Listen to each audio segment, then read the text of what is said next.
اس دنیا کو اللہ رب العزت نے امتحان اور آزمائش کے لیے بنایا۔ اس دنیا میں انسان عیش و عشرت کے لیے، اس دنیا میں انسان راحت اور آرام کے لیے، اور اس دنیا میں انسان شوبازی کے لیے نہیں آیا۔ اللہ رب العزت نے اسے اس لیے بھیجا ہے لِيَبْلُوَكُمْ أَيُّكُمْ أَحْسَنُ عَمَلًا، کہ تم میں سے کون ہے جو بہترین عمل کر کر آخرت کی زندگی کو وَمَا هَذِهِ الْحَيَاةُ الدُّنْيَا إِلَّا لَهْوٌ وَلَعِبٌ وَإِنَّ الدَّارَ الْآخِرَةَ لَهِيَ الْحَيَوَانُ، جس کو قرآن بیان کرتا ہے کہ یہ دنیاوی زندگی تو محض کھیل اور تماشا ہے، اصل زندگی تو آخرت کی زندگی ہے، جہاں پر اللہ رب العزت فرماتے ہیں کہ اس دنیا میں اس لیے بھیجا تاکہ وہ ہمیشہ ہمیش کی زندگی کی کامیابی کی راہ چن سکو، اور ہمیشہ ہمیش کے لیے اللہ رب العزت کے عذاب سے اپنے آپ کو بچا سکو۔ مگر یہ دنیا جیسے جیسے رسول اللہ صلی اللہ علیہ وسلم کے دور مسعود سے دور ہوتی جا رہی ہے اور قیامت سے قریب ہوتی جا رہی ہے، ویسے ویسے اس دنیا میں بسنے والا انسان اپنے اس دنیا میں آنے کے مقصد سے دور ہوتا چلا جا رہا ہے۔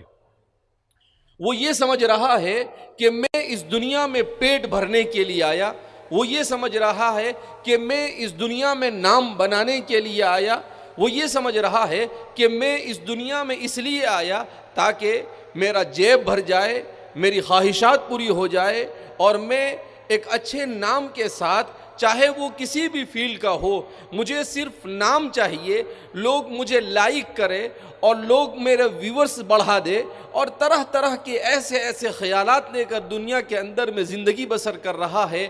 مگر یہ تمام کے تمام چیزیں انسان کے لیے سوائے ہلاکت کے اور کوئی راستے کی طرف انسان کو نہیں لے جاتی ہے۔ اللہ رب العزت نے مجھے اور آپ کو ایمان کی نعمت سے مالا مال کیا۔ یہ ایمان کی نعمت ان لوگوں کو اس کی قدر ہے جو لوگ ایمان میں داخل ہو رہے ہیں۔ ہم دیکھ رہے ہیں کہ جاپان، یورپ اور امریکہ اور یو کے، یہ وہ ممالک ہیں جنہوں نے آج سے 300-400 سال پہلے منصوبہ بنایا، عالم اسلام پر حملہ کیا۔ اس ملک ہندوستان میں بھی وہ آئے اور اس ملک پر انہوں نے 200 سال تک حکومت کی۔ اس ملک میں جب انگریز آیا، ہمارے مسلمانوں کو معلوم ہونی چاہیے، آج ہماری تاریخ کو مٹانے کی کوشش کی جا رہی ہے، ہمارے تاریخ کو جڑ مڑ سے نکالا جا رہا ہے۔ ہمیں یہ معلوم ہونا چاہیے کہ جس وقت انگریز اس ملک میں آیا، اس وقت اس ملک کی جی ڈی پی جو مسلمانوں کے ہاتھ میں تھا کتنی تھی معلوم ہے آپ کو؟ پوری دنیا کا 30% جی ڈی پی مسلمان، 30 جی ڈی پی تھی۔ یعنی ہندوستان میں جس وقت انگریز آئے اس وقت اس ملک کی جی ڈی پی کتنی تھی؟ 30 اور آج 3 بھی نہیں ہے۔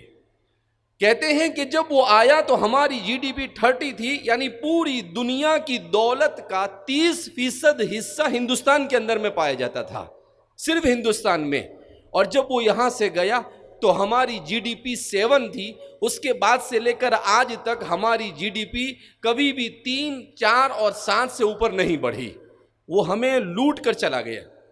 مگر ایک بات بہت تعجب ہوتا ہے کہ جو لوگ پوری دنیا کو لوٹ کر گئے، پوری دنیا کے مال کو لوٹا، پوری دنیا سے انسانوں کے ذہن و دماغ سے اخلاق کو ختم کیا، ان کے ذہن و دماغ سے ایمان اور اسلام اور مذہب کو کھرچ کر نکالنے کی انہوں نے کوششیں کی۔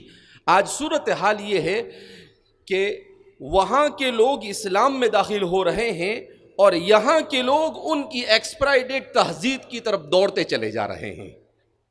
جن چیزوں کو وہ ریجیکٹ کر چکے ہیں، جن تھیوریز سے وہ پریشان ہو چکے ہیں، جن اخلاق جس فیشن سے وہ تھک چکے ہیں، جس خاندانی نظام کی تباہی سے وہ پریشانی کے عالم میں مبتلا ہے، ڈپریشن میں مبتلا ہے، خودکشی کرنے پر آمدہ ہے، ان تمام چیزوں کو اس ایکسپائری ڈیٹ اور آؤٹ آف ڈیٹ تہذیب کو ہمارا نوجوان آج اختیار کرنے کی کوشش کر رہا ہے۔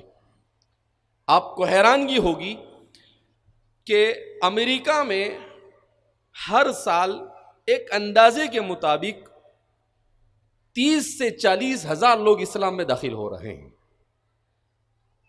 جاپان میں اسلام تیزی کے ساتھ پھیل رہا ہے۔ ان لوگوں کا خود یہ دعویٰ ہے کہ اگر اسی تیزی کے ساتھ اسلام پھیلا تو ایسا محسوس ہوتا ہے کہ 2050 تک اسلام یورپ کا سب سے بڑا مذہب ہوگا، سب سے زیادہ مسلمان وہاں پر پائے جائیں گے۔ ایسا کیوں؟ اس لیے جس تہذیب کو 300 سال صرف پیسے کے پیچھے اور کرسی کے پیچھے دوڑ کر وہ تھک چکے ہیں، وہ تہذیب مادی تہذیب ہے۔ اس تہذیب میں صرف ظاہری طور پر اچھائی نظر آ رہی ہے، مگر وہ اندر سے کھوکھلی تہذیب ہے۔ کیوں؟ اس لیے کہ پیسے میں کبھی سکون نہیں مل سکتا ہے، اسٹیٹس اور عزت کے بڑھانے سے سکون نہیں مل سکتا ہے۔ سکون اگر ملتا ہے انسان کو تو اس وقت ملتا ہے جب اس کا تعلق اپنے خالق اور مالک سے مضبوط ہو، اور اللہ سے اپنے خالق اور مالک سے اپنے تعلق کو مضبوط کرنے کے لیے اللہ کی کتاب سے تعلق کو مضبوط کرنا پڑتا ہے، جس کے بارے میں قرآن خود کہتا ہے کتاب انزلناہ الیک مبارک لیدبروا آیاتہ، کہ ہم نے اس کتاب کو نازل کیا، بڑی بابرکت کتاب ہے۔ کیوں نازل کیا؟ ہم نے اس لیے نہیں نازل کیا کہ صرف اس کو محفلوں میں پڑھ دیا جائے اور کسی میت کے اوپر اس کی تلاوت کر دی جائے، نہیں، اسے اس لیے نازل کیا تاکہ اس کی آیتوں پر غور کرو، اور غور کرنے کے بعد تم اللہ کی معرفت حاصل کرو اور اپنی ہمیشہ کی زندگی میں کامیابی کے اسباب اختیار کرو۔ اس لیے اللہ فرماتے ہیں کہ اس کتاب کو ہم نے نازل